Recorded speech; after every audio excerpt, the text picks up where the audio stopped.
কন্যাশুকে গুরুতর অসুস্থ সেই রামিসার মা। কন্যাশুকে মানসিকভাবে ভেঙে পড়েছেন রামিসার মা।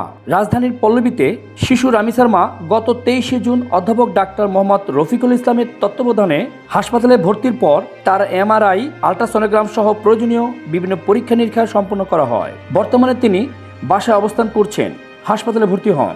মানসিক আঘাতের পাশাপাশি তিনি পরিপাকতন্ত্র, স্নায়বিক সমস্যা সহ বিভিন্ন শারীরিক জটিলতায় ভুগছিলেন। খোঁজ নিতে নতুন সময় থেকে তার বাসায় গেলে রামিসার বাবা সবকিছু পরে জানাবেন বলে জানান। পরিবারের অন্য কেউ রামিসার ছোট বোনের দেখভাল করার মতো না থাকায় পরিবারের অনুরোধে তাকে হাসপাতাল থেকে বাসায় পাঠানো হয়েছে। তবে চিকিৎসকদের পরামর্শ অনুযায়ী দীর্ঘমেয়াদে তার চিকিৎসা ও মানসিক পুনর্বাসন কার্যক্রম অব্যাহত থাকবে।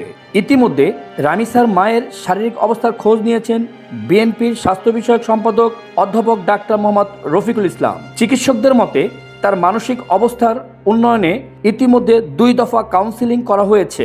পাশাপাশি বিভিন্ন বিভাগের বিশেষজ্ঞ চিকিৎসকদের সমন্বয়ে গঠিত মেডিকেল বোর্ডের নিবিড় তত্ত্বাবধানে তার চিকিৎসা অব্যাহত রয়েছে। চিকিৎসকদের নিবিড় পর্যবেক্ষণ ও চলমান চিকিৎসায় রামিসার মায়ের শারীরিক অবস্থার কিছুটা উন্নতি হয়েছে, তবে এখনও তার বেশ কয়েকটি শারীরিক ও মানসিক জটিলতা রয়েছে বলে সংশ্লিষ্ট সূত্র জানিয়েছে। মাহবুব আলম, দৈনিক নতুন সময়, ঢাকা।